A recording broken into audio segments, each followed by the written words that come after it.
presento. Yo estoy aquí en Antofagasta, vi que había gente que estaba en Puerto Montt, en distintas regiones de nuestro país, así que estamos muy contentos, como siempre, también las personas que se conectan desde Perú y de México. Yo soy María Elena Dressel, soy periodista y tengo el honor por segundo año consecutivo de estar moderando y compartiendo con ustedes estos encuentros, estos ciclos que en este caso, este año 2022 está dedicado a pymes que están lideradas por mujeres. Y les quiero contar un poquito que esto se trata de 8 encuentros digitales donde hemos estado buscando constantemente impulsar precisamente a los negocios liderados por mujeres, especialmente en Chile, en Perú y en México. Y la idea de estos conversatorios es poder no solamente inspirar y entregar herramientas y oportunidades de nuevos negocios o para hacer nuestros negocios más sostenibles, sino también generar contactos y redes que nos ayuden a seguir avanzando, a generar más valor económico, social y medioambiental a través de cada uno de los emprendimientos que supuesto los que ustedes probablemente tienen o lideran o quieren liderar. Es importante recordar que al finalizar el ciclo, o sea, los 8 encuentros, vamos a entregar una certificación digital para quienes cumplan con el requisito de asistencia, es decir, haberse conectado por lo menos a 5 de nuestras 8 sesiones. Y la única manera de saber quienes asistieron a cada sesión es a través de la encuesta de satisfacción que compartimos al finalizar cada encuentro a través del chat que tenemos acá en este Zoom. Así que por favor, esta encuesta es súper importante porque no solamente nos permite saber que ustedes estuvieron presentes, sino también conocer su opinión y así seguir realizando actividades que realmente sean de su interés, ¿ya? Para que estén muy atentas y atentos a esa encuesta que les vamos a dejar en nuestro chat. Esta tercera sesión es fundamental, bajo mi percepción, porque se trata de financiamiento con impacto, así que vamos a estar conversando con destacados expositores quienes nos van a contar un poquito las dos puntas, por decirlo de alguna manera, cómo uno se tiene que preparar como pyme precisamente para poder conseguir financiamiento y también cuáles son las exigencias que existen en el ecosistema financiero para las pymes y las diferentes alternativas de acceso a este financiamiento. Bueno, ya ha llegado el momento y tengo el honor de presentar a Lizzy Yacomán. Ella es cofundadora y CEO de Vinco, una startup mexicana que lo que busca es transformar la educación para todos nosotros los latinoamericanos. En Vinco el propósito es realmente generar un futuro donde todos tengamos las mismas oportunidades para aprender, para capacitarnos, algo que es tan importante en este entorno que se mueve tan rápido también. Y les quiero contar que Vinco crea incentivos para que todos ganemos como sociedad. Pero la experiencia que vamos a conversar con nuestra querida Lizzy es que el año pasado, el 2021, levantaron 2,4 millones de dólares, eso en una segunda ronda de inversión, en una primera habían levantado 500.000 dólares, o sea, estamos hablando casi 3 millones de dólares para poder ir expandiendo regionalmente su startup, así que nos va a contar Lizzy de qué manera esta EdTech, como se llama a las tecnológicas que se dedican a la educación, levantó capital y cuáles fueron como las principales barreras, pero también las oportunidades. ¿Cómo estás, Lizzy? Bienvenida. ¿Qué tal? Muchísimas gracias y mucho gusto a todas también. Qué bueno, todas y todos, qué bueno que se conectaron ahorita esta mañana para escuchar un poquito acerca del proceso de levantamiento de capital. Adelante, Lizzy. Buenísimo. Si quieren con eso, digo, les cuento un poco acerca de cómo fue el proceso de levantamiento de capital de Vinco. Justo como comentaba Elena, como contexto, en Vinco lo que hacemos es ayudar a hacerles sencillo a los corporativos que puedan desarrollar a sus equipos, ¿no? Muchas veces los corporativos tienen bases operativas muy grandes que tienen, cada persona del equipo tiene necesidades diferentes, algunos tienen que hacer apenas su título universitario, otros aprender inglés, otros Excel, otros comunicación, otros programación. Nosotros conectamos a cada uno de los colaboradores con estas diferentes oportunidades educativas, ¿no? Para que todos puedan encontrar ese mejor programa para ella o para él, para que puedan crecer dentro de la empresa, ¿no? Vinco, nosotros nos fundamos en diciembre del 2020 oficialmente. Somos una startup de pandemia. La verdad es que sí nació mucho esa oportunidad que por medio del COVID, pues cada vez hay más programas accesibles y flexibles para adultos trabajadores. ¿Por qué? Porque muchos de ellos son en línea y entonces las personas que trabajan pues pueden tener más acceso a ellas durante tiempos que están fuera de los horarios de oficina, ¿no? Y justamente en enero del 2021 fue cuando levantamos nuestra primera ronda, el pre-seed, y luego participamos en una aceleradora en el verano de Y Combinator, y al terminar esa aceleradora fue cuando levantamos nuestra siguiente ronda de capital. Y entonces con eso entro un poquito más al detalle de pues, qué tipo de inversionistas existen, especialmente en startups como Vinco, y de ahí en adelante qué recomendaciones les doy para este proceso que para mí, pues todo el 2021 fue un proceso muy grande de aprendizaje, de muchas lecciones que aprender y compartir, y adelante también cualquier duda o pregunta en el proceso.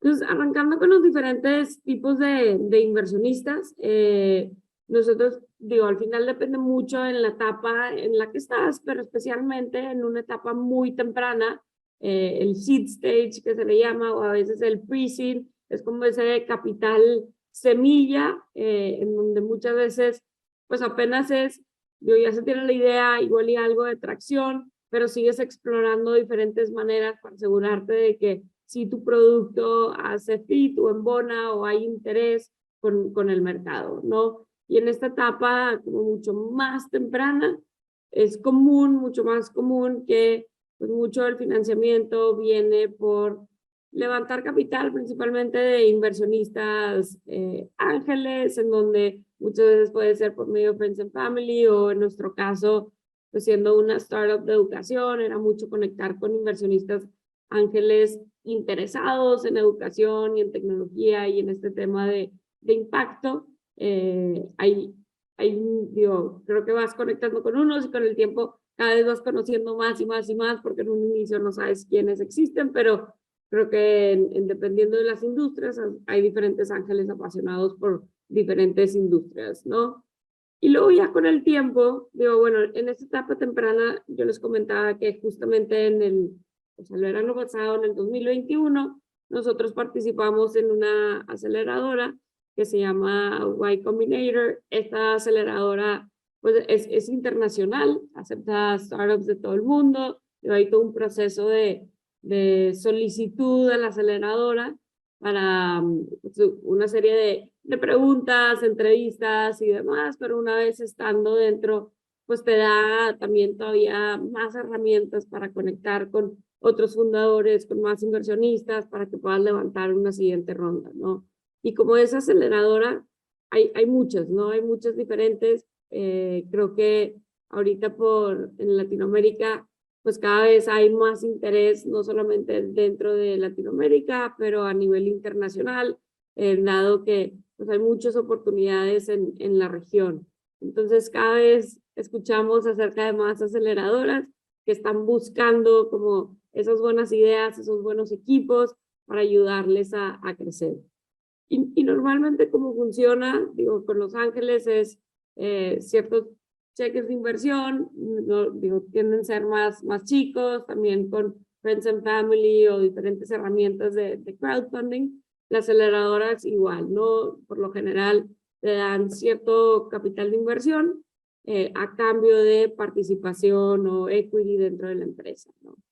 Y ya con el tiempo, pues cada vez, entre más va creciendo tu startup, vas conectando con más inversionistas, por lo general con venture capitals o diferentes fondos, que van ayudando a pues esas siguientes rondas de levantamiento de capital, vas conectando con diferentes perfiles.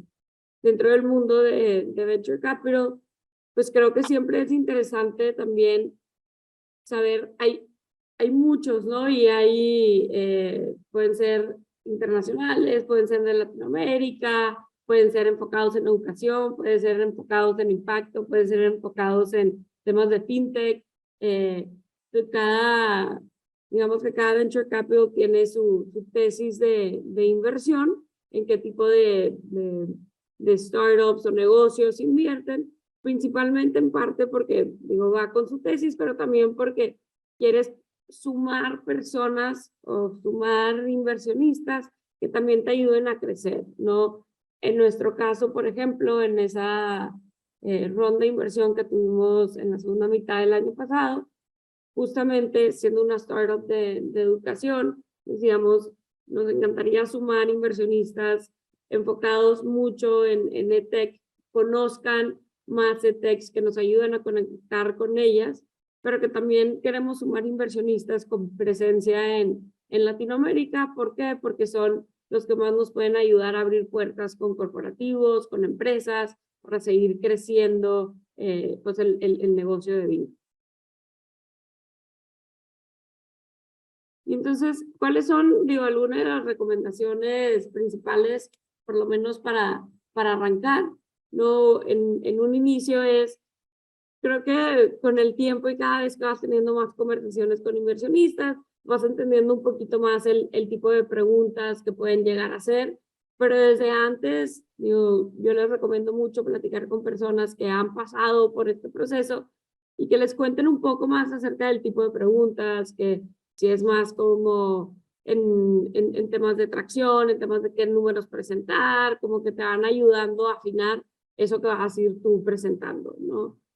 Lo segundo, un componente clave es pues determinar cuánto quieres levantar en este proceso, ¿no? Y por lo general, pues en etapas tempranas siempre es más difícil porque hay todavía más incertidumbre, pero pues el ideal es tú haces tu proyección financiera y para llegar a ciertos hitos que dices, oye, yo necesito llegar a este hito para levantar una siguiente ronda de inversión. Para llegar a ese hito, ¿cuánto capital necesito? ¿Cuánto dinero necesito para poder llegar ahí, ¿no? Ese es un componente clave por medio de estas proyecciones que yo sí les recomiendo armar su Excel, que con el tiempo van a ir aprendiendo muchas más cosas y que va a seguir modificando esas proyecciones financieras dependiendo de las cosas que vas aprendiendo, ¿no? Aquí, por ejemplo, específicamente en nuestro caso, nosotros, pues uno de nuestros costos más grandes, por ejemplo, es que a cada colaborador le asignamos un coach, ¿no? Un coach de éxito que le llamamos, que es alguien que les ayuda a cada colaborador a ser estudiantes exitosos y que va viendo sus calificaciones y luego las está motivando a que continúen sus estudios, ¿no? Y entonces en ese proceso, en un inicio decíamos de que, oye, no, pues necesitamos nada más un coach por cada 30 estudiantes. Pero como hemos metido muchísimas herramientas, mucha tecnología, como para facilitar esa interacción, la realidad es que no es un coach por cada 30 estudiantes. Vas aprendiendo que es, oye, puede ser un coach por cada 60, por cada 100, por todas estas diferentes herramientas que vas implementando para ir reduciendo esos costos, ¿no?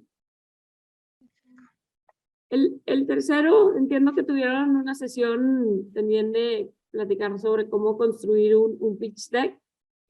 Una de las cosas clave es pues armar esa base. En un inicio, yo creo que siempre es pensar como que en esos 10, 15 slides principales, y de mis recomendaciones más grandes es buscar amigos aquí del mismo network que están fortaleciendo, pues compartir, como practicar ese pitch que hacen, ¿no? Y se van a ir dando cuenta que salen las mismas preguntas y entonces ya con base en eso tú ajustas tu pitch deck o creas un par de slides adicionales que puedan ayudar a contestar esas preguntas en caso de que salgan durante la conversación cuando empiezas a hablar con inversionistas.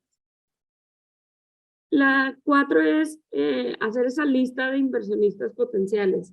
Yo ahorita les platicaba acerca de cómo para nosotros era muy importante poder balancear en esta ronda de inversión, tener inversionistas enfocados sí en educación para que nos puedan compartir un poco más de su expertise en temas educativos, conectar con otras startups de educación, tanto en Latinoamérica, pero por todo el mundo, y balancearlo con esos inversionistas locales, ¿no? Entonces, yo creo que una buena práctica es ver quiénes son esos inversionistas potenciales. Y hay muchísimas listas disponibles, dependiendo de su industria, hablar con alguien que haya pasado por ese proceso.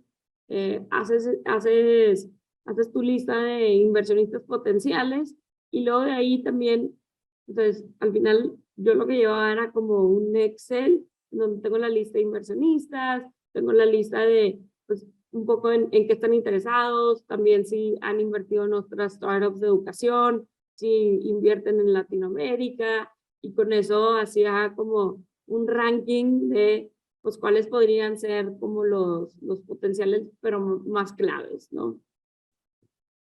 Y la quinta es esa retroalimentación constante. En realidad, o sea, creo que una de las cosas clave es cuando estamos construyendo nuestro pitch deck y siempre que me toca hablar un poco con founders que van arrancando, creo que muchos nos esperamos a que tengamos esa presentación casi perfecta, ¿no? Y te da miedo presentarla y estás haciendo ajustes y dándole muchas vueltas. Una recomendación clave es, arma ese pitch deck, empieza a platicar primero con tus amigos cercanos, con otros fundadores, y que te den esa retroalimentación. Y, a ver, nunca va a estar perfecta, constantemente la vas a estar ajustando, agregándole más cosas, modificando ciertos datos adicionales que quieres ir agregando, pero la clave está en lanzarte, que perder ese miedo, tomar ese primer paso y estar escuchando esa retroalimentación, ¿no? Yo trataba muchas veces que después de cada llamada que tenía, me doy cuenta que hacía como una listita de tal vez las preguntas que me hicieron, que igual y no las tenía tan claras en la presentación, y al final del día, o a veces la verdad es que más como al final de la semana, pues me ponía a revisar esas notas y es, bueno, déjame ver mi presentación y qué cosas puedo cambiar para que en la siguiente ronda de llamadas con inversionistas ya pudiera estar, pues, un poquito mejor, ¿no? Escuchar esa retroalimentación y adaptarte, ¿no? Es lo más importante, aprender sobre ello. Digo, sé que esto lo platicaron, no voy a entrar a mucho nivel de detalle. La verdad es que pues hay muchas bases que puedes ver. Al final se agregan unos, se quitan otros, pero creo que la estructura sigue siendo muy similar, ¿no? Y la clave está en armar esa base y empezar a ponerlo enfrente y empezar a rebotar con diferentes personas tu idea, tu historia, y con eso lo vas a ir afinando y aprendiendo muchísimo. Y entonces, acerca de esas recomendaciones como más importantes, a ver, hay un proceso, el proceso de levantamiento de capital, y creo que muchos founders te dicen que es cansado, pero creo que hasta que no pasas por ese proceso no te das cuenta de que sí es realmente muy, muy cansado emocionalmente, ¿no? Porque imagínate que tú tienes tu idea que te apasiona y estás todo el día hablando con inversionistas que te están cuestionando tu idea, ¿no? Y entonces tú estás todo el tiempo bien emocionada, o sea, platicando, vendiendo la idea que tienes. Entonces, creo que te empiezas a dar cuenta que pues al final del día dices de que no puede ser, o sea, me siento como realmente cansada. Y creo que es completamente normal, ¿no? Es algo que compartimos todos los fundadores porque pues, todo el tiempo tienes que tener mucha energía, por mucha pasión de lo que estás haciendo, que viene natural, pero imagínate que estás teniendo muchas llamadas con inversionistas seguidas, se vuelve un proceso, o sea, emocionalmente más que nada cansado, ¿no? Entonces, una de las recomendaciones claves es, sí es importante asegurarte de sumar inversionistas que te ayuden a crecer. Muchas veces, si ya sabes que invirtieron en alguien más, como pregunta a esos founders qué tal son, o a veces hay bases de datos en donde te dicen y hay evaluación de esos inversionistas. Pero también, pues al final del día, nuestro rol principal como dueños de negocios es hacer el negocio crecer, ¿no? Y entonces, no sé ustedes, pero a mí me apasiona estar realmente con mis clientes, con el equipo, construyendo. Entonces, quieres hacer tu levantamiento de capital que te ayude a dar ese flujo para seguir creciendo, pero pues también a veces te puede tomar muchísimo tiempo y tú lo quieres dedicar también a la operación, ¿no? Y entonces quieres poder balancear eso. Entonces muchas de las recomendaciones es tratar de ver cómo ajustar para poder hacer ese proceso de levantamiento lo más rápido posible para regresar a construir. Otras recomendaciones es planear bien los tiempos con las conversaciones con inversionistas, que se liga un poco a la primera, que, por ejemplo, yo gran parte de las recomendaciones que hago es, al hacer esta lista de inversionistas potenciales, que pueden ser fondos, que pueden ser ángeles o pueden ser hasta las aceleradoras, pues uno de los componentes clave es poder conectar con esos inversionistas, ¿no? Y una recomendación es ver, oye, tal vez en quién más invirtieron, si pudiera llegar a platicar con un fundador de una startup o de un negocio que estos inversionistas hayan invertido, para que te hagan una introducción, ¿no?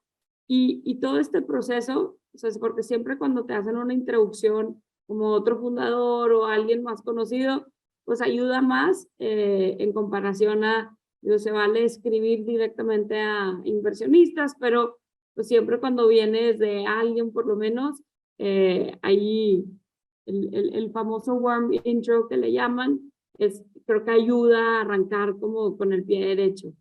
Y de este proceso, una recomendación clave es planear bien los tiempos, ¿no? En el sentido de, ya tienes tu lista de inversionistas, tu lista de como prioridad, ranking, ya viste en qué otras startups invirtieron, y entonces ya ves también quién te puede hacer esa introducción potencialmente. Luego una recomendación clave es, para también acotarlo en tiempos y que tú te puedas organizar, es decir, oye, ¿sabes qué? Yo voy a arrancar mi proceso de levantamiento de capital en 3 semanas, ¿no? Y entonces en 3 semanas yo empiezo a agendar estas reuniones con inversionistas. Que por un lado decía, oye, sí, tener 5 llamadas con inversionistas en un día, pues es emocionalmente cansado, pero luego también agarras práctica, ¿no? Porque pues estás contando tu pitch una y otra vez, que te ayuda a agarrar ese buen ritmo de tenerlas todas seguidas y luego ya esperando poder cerrar lo más pronto posible y regresar completamente a la operación, ¿no? La tercera es que en esas llamadas, digo, siempre una buena práctica es pues mantener una buena relación, ¿no? A ver, es posible, digo, muchos inversionistas te van a decir que no, nunca es padre recibir un no, pero nunca sabes que pues, tal vez es un no ahora y que se puede convertir en un sí después. Entonces, yo creo que mutuamente al principio puedes sentir que las llamadas con inversionistas pueden ser como abrumadoras o te pones nerviosa, pero en realidad como por ambas partes quieres llevar una buena relación porque es tal vez, oye, ahorita no va con nuestra tesis, ahorita no han crecido lo suficiente, pero puede ser que en unos meses, en un año, en 2, sí haya interés mutuo, ¿no? La cuarta es en temas de organización. Nosotros en Vinco somos 3 socias, ¿no? Y en un inicio queríamos, pues como arrancamos todas juntas, participando en las sesiones con inversionistas, porque no vaya a ser que pregunten algo de tecnología y pues que esté Sofía, que es la CTO, pero en realidad yo sí reenfocaría en cómo poderse organizar mejor con el equipo, ¿no? Si son solo founders, de verdad mis respetos.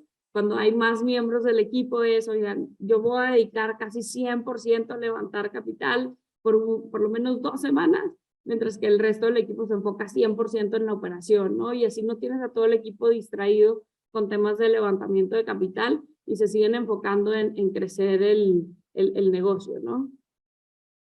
Entonces, sí, una recomendación clave es dividirse.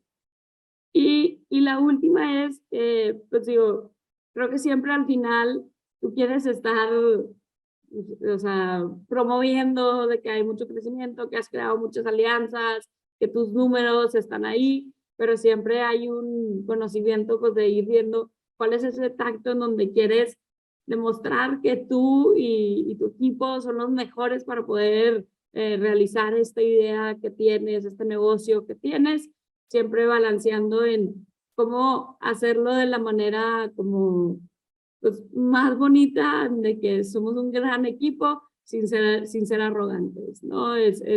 es toda una ciencia que vas a ir viendo con las diferentes conversaciones que tienen. Yo creo que al revés, muchas veces, digo aquí que la mayoría son mujeres, creo que al revés, las mujeres a veces pecamos en ser como mucho más humildes y a veces vendemos un poquito menos esa atracción y ese equipo, ¿no?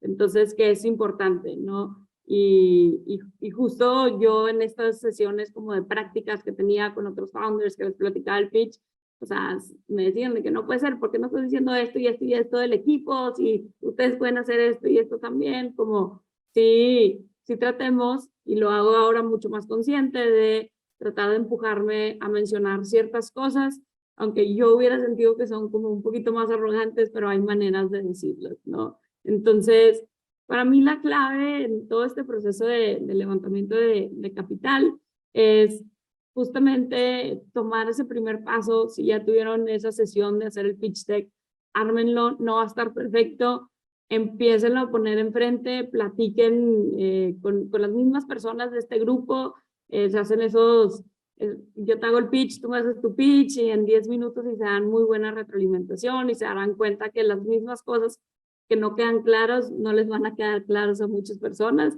y las mismas dudas y preguntas que van a tener van a ser comunes, ¿no? Y así vas a ir fortaleciendo tu historia y conectando todavía mejor con más inversionistas. Ha quedado muy claro la manera en que tú has vivido este levantamiento de capital, estas dos rondas de levantamiento de capital. Muy clara la presentación, pero yo te quería preguntar un poco como por este tema de la humildad que tú mencionabas y este mundo de inversionistas que en general es masculino. ¿Has visto que esto ha ido cambiando? Yo no veo que todavía existan muchas inversionistas mujeres, a pesar de que, por ejemplo, en nuestro país sí se están generando algunos grupos de inversión de riesgo, inversión ángel, que están liderados por mujeres. ¿Con qué te has encontrado tú? Sí, en realidad es muy padre ver, yo creo que los mismos inversionistas también todos están pues impulsando un poquito más esa diversidad, ¿no? Y también hemos empezado a ver más inversionistas hasta ángeles, mujeres y grupos bueno, o sea, fondos de capital únicamente que invierten en mujeres, ¿no? Y entonces creo que sí es muy buena conexión inicial también, ¿no? Porque es otro, sí varía un poquito la conversación y el tipo de preguntas. Definitivamente sucede en el que sí, aunque haya mucho de eso, yo creo que el 90% de mis llamadas con inversionistas han sido con hombres, ¿no?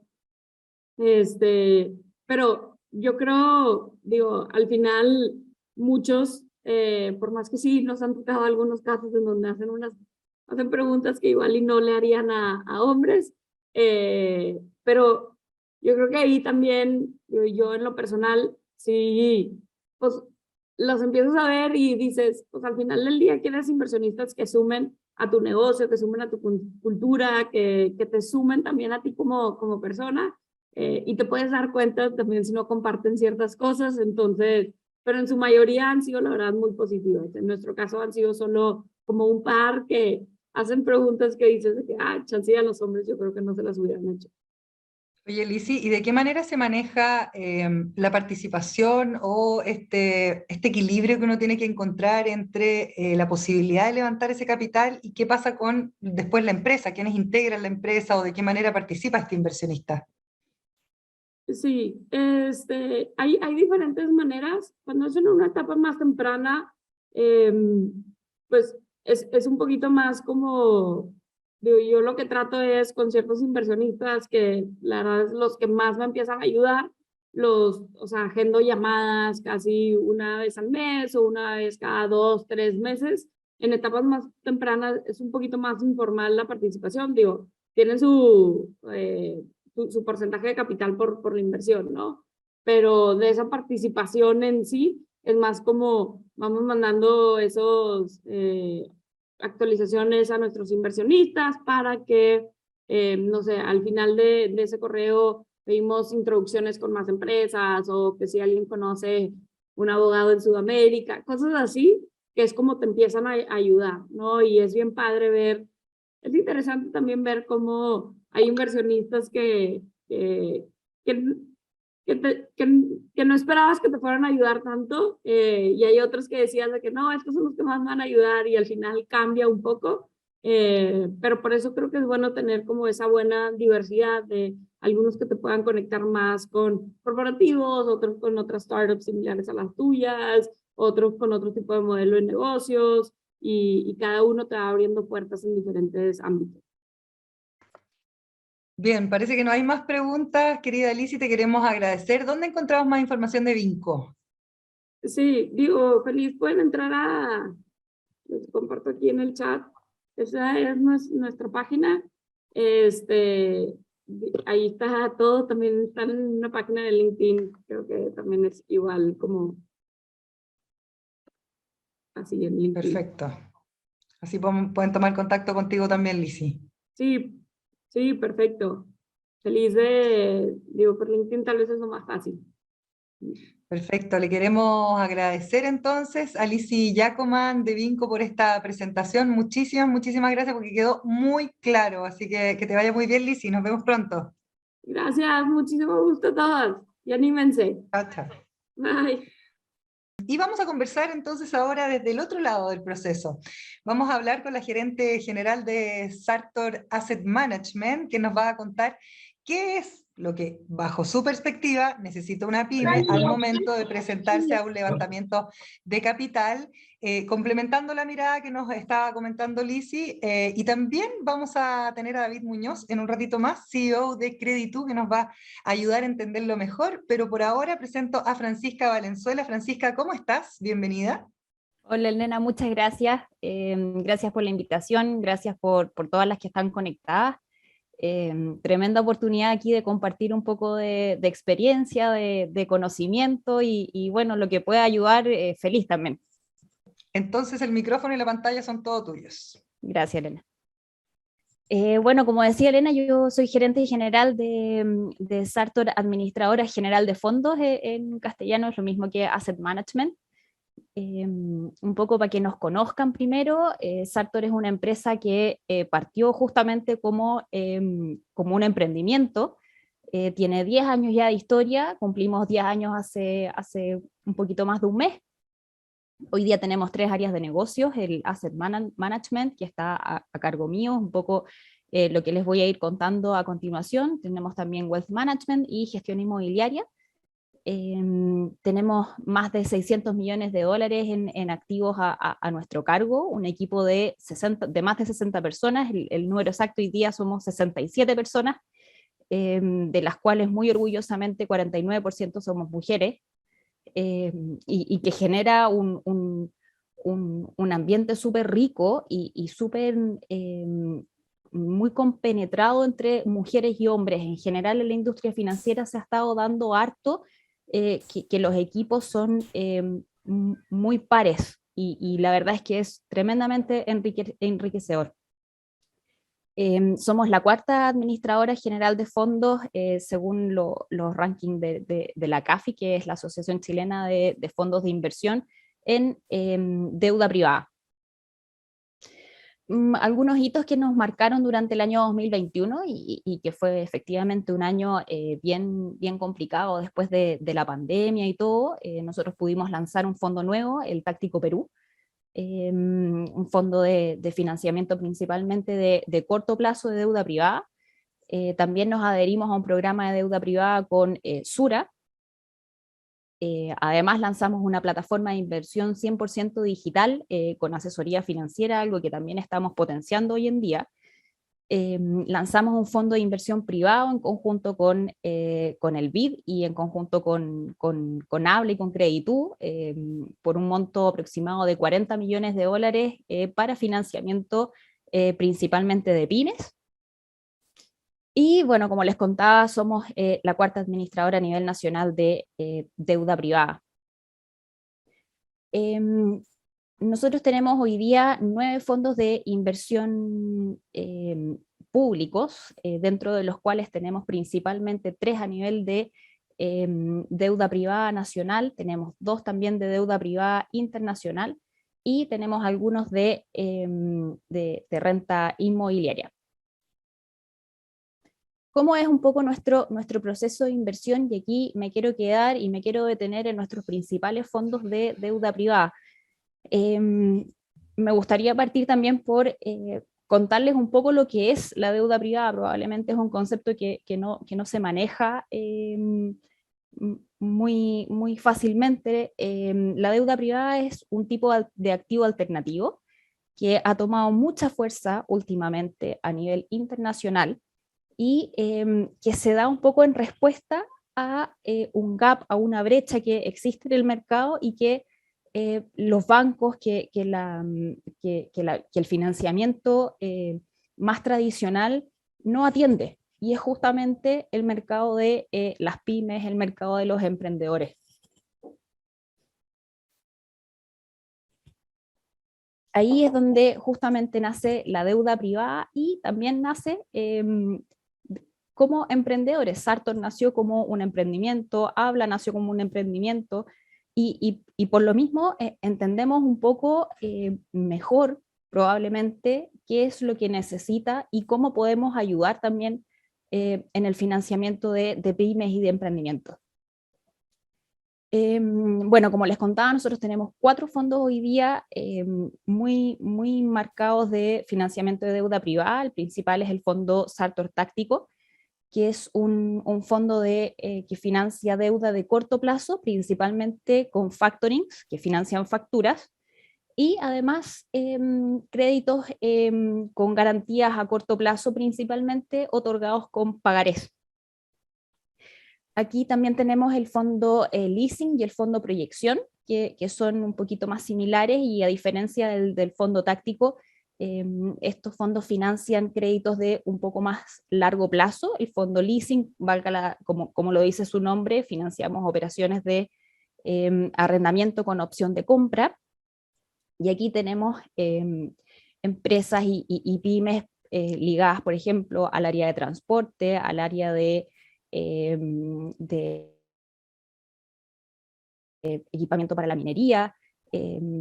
Tenemos varios rubros de empresas que efectivamente de repente necesitan un poquito más de liquidez en un mediano plazo, que pueden entregar un bien en garantía o bien una prenda de algún contrato, etc.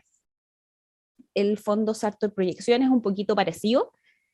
A diferencia del leasing, es que efectivamente son más créditos con garantías, no son arrendamientos con opción de compra, sino que créditos directos con garantías.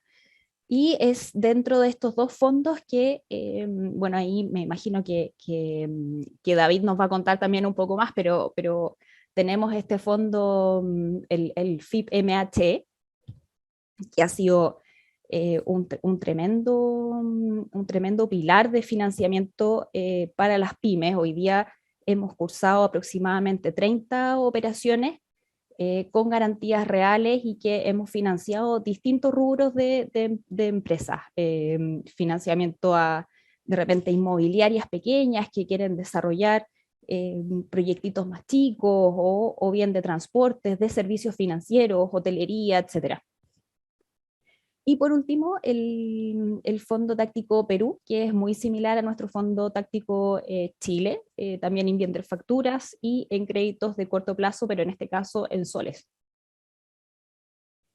Aquí contarles un poco cuál es la idea y cuál es el origen también de cómo nosotros vemos la deuda privada.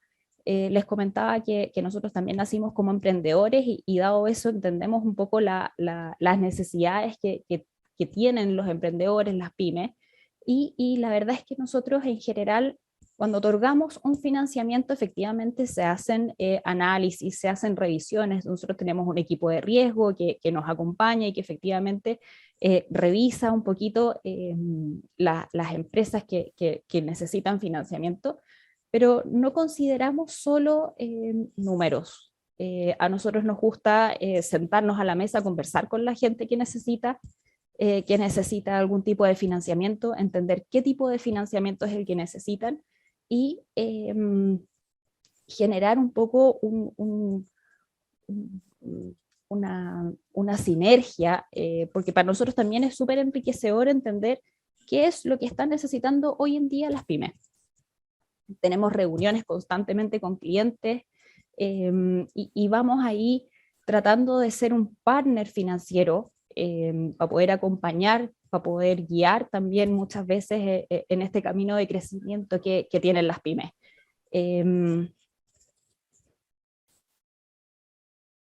Un poco de nuestro proceso operativo de crédito, bueno, hay una empresa que pueda necesitar algún tipo de liquidez, que necesite ampliar su operación productiva y puede recurrir a nosotros directamente o puede recurrir a nosotros también a través de broker, de terceros que en general nosotros también trabajamos y que nos traen algún tipo de financiamiento. Dependiendo del financiamiento, es un poco el fondo al que está dirigido. Y dependiendo también de las necesidades, como les decía, Sartor en latín significa sastre. Nosotros nos dedicamos a hacer financiamientos a la medida de nuestros clientes.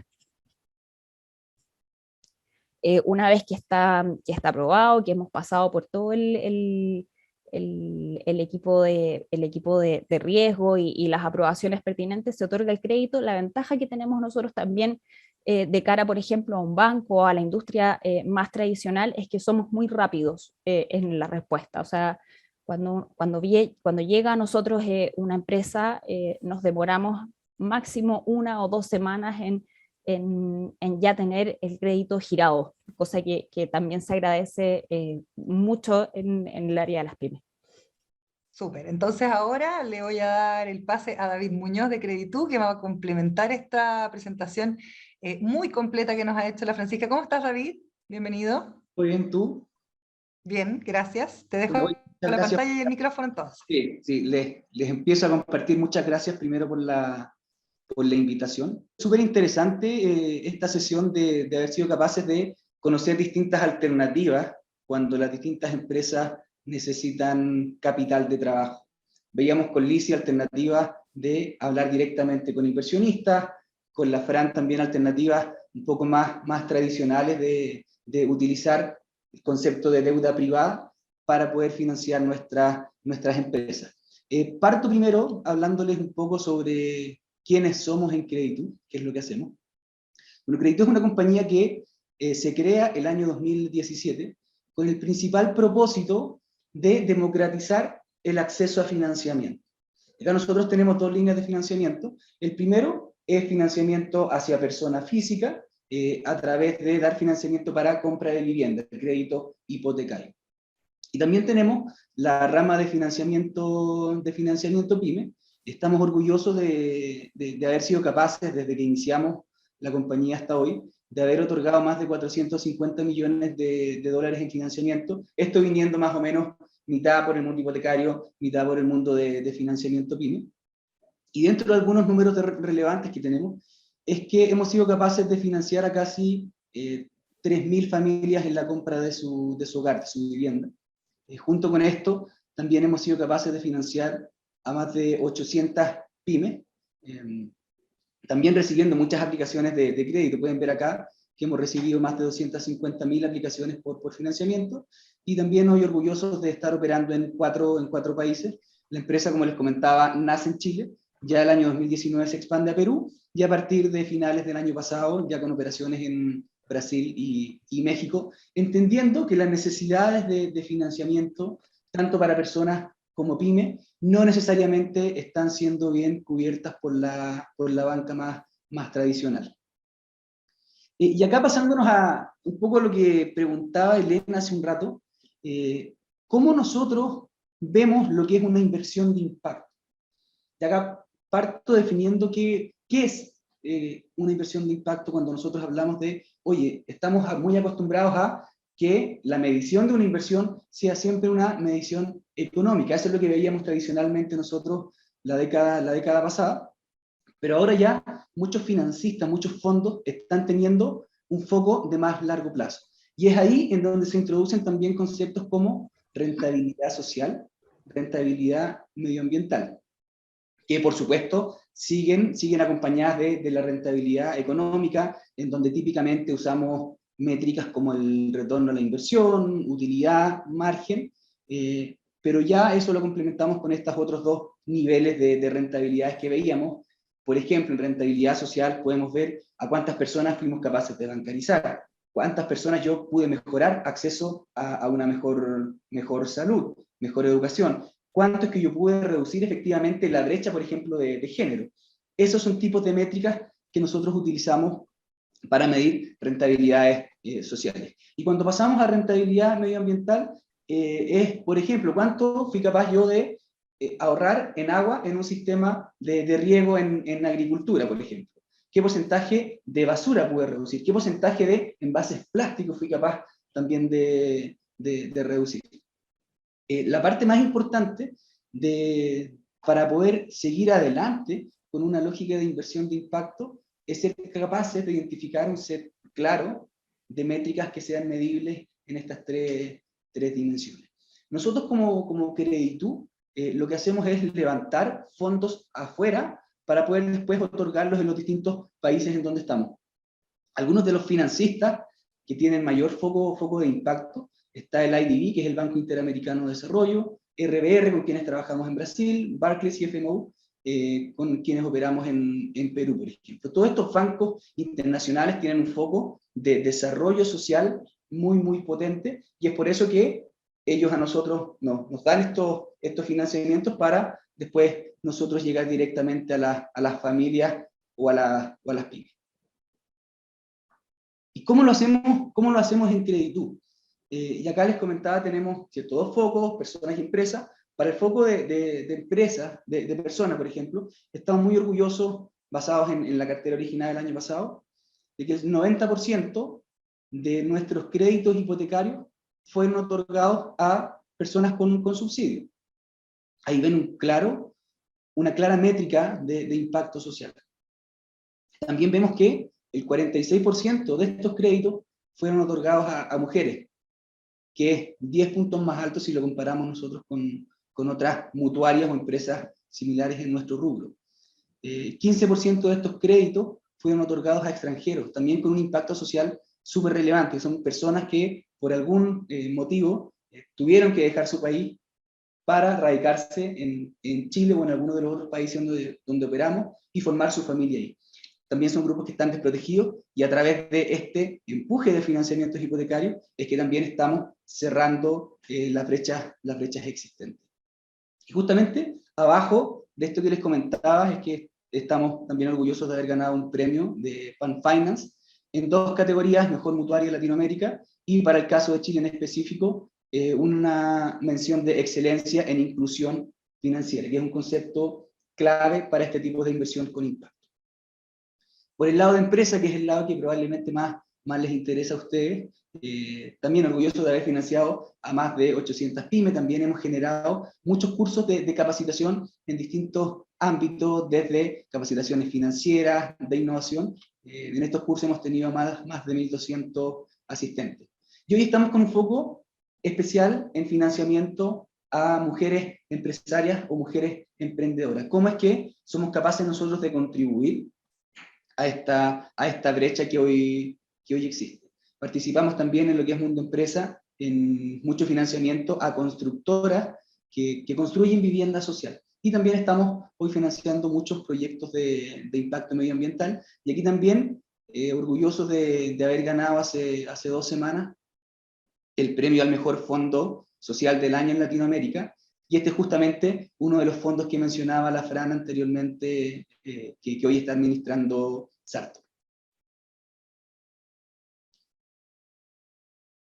¿Y cómo es que nosotros, ya más a modo de consejo, ¿cierto?, para ustedes que están buscando distintas, o que pudiesen en algún minuto buscar distintas opciones de financiamiento, cómo nosotros, como Creditu, y también la banca tradicional, cómo es que hacen la evaluación de su compañía para ver si es que son o no sujetos de crédito, y hasta qué monto ustedes pueden acceder cuando requieran algún tipo de capital de trabajo o refinanciamiento de deuda?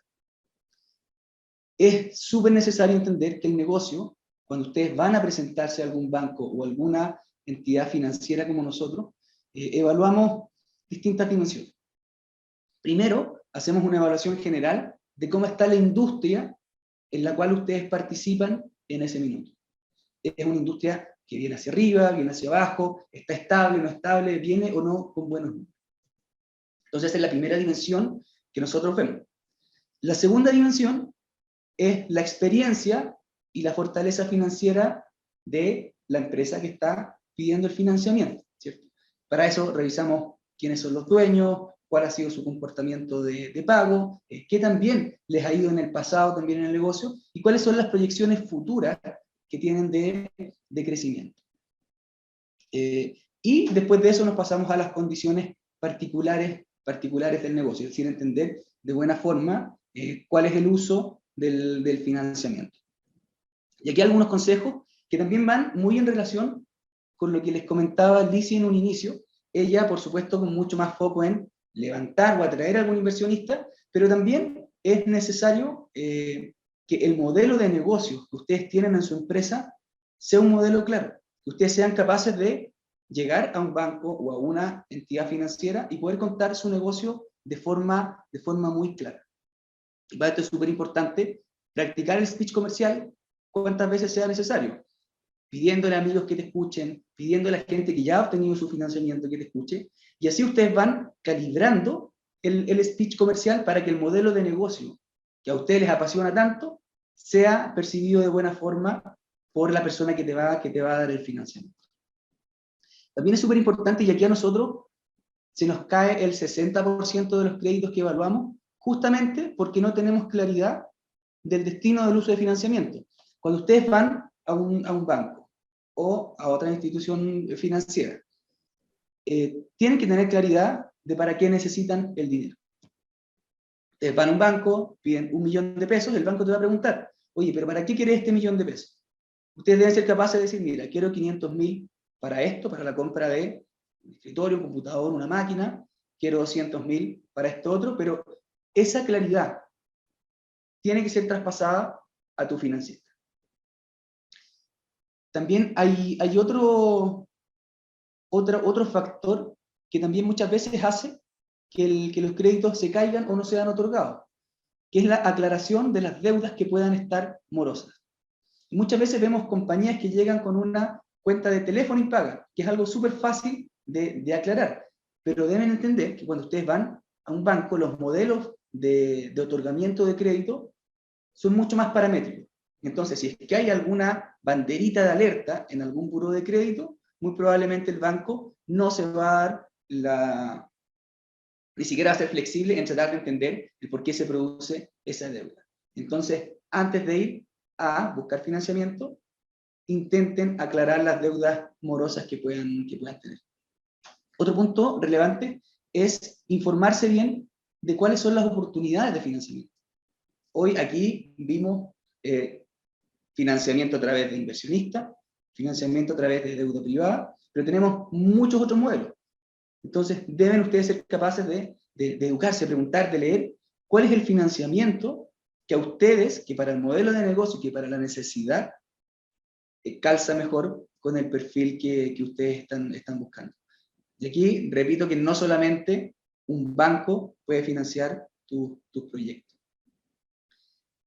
Y el último consejo que aquí les doy es que piensen de forma muy clara cuál es la estructura de pago del proyecto, ¿no?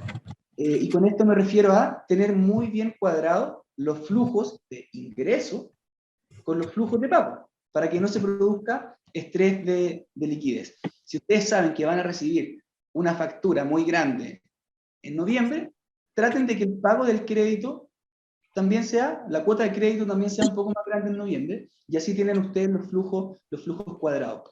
Esa parte también es súper relevante para nosotros como financiistas. De esta manera ya nos vamos despidiendo. Recuerden que ustedes pueden conectarse siempre desde cualquier parte del mundo. México, Perú, Chile son nuestros países que más nos acompañan. Las esperamos en las próximas sesiones, son 8 en total. Recuerden que pueden buscar más información en www.me.cl, www.habla.com, y espero que este tercer encuentro haya sido de gran utilidad para ustedes. Nuestro siguiente encuentro va a ser el próximo jueves 18 de agosto en el mismo horario, y ojo que vamos a estar hablando sobre omnicanalidad, la mejor manera de llegar a nuestros clientes, así que vía mailing y en nuestras redes sociales les vamos a estar dando más detalles. Que tengan un excelente día y muchas gracias a todas.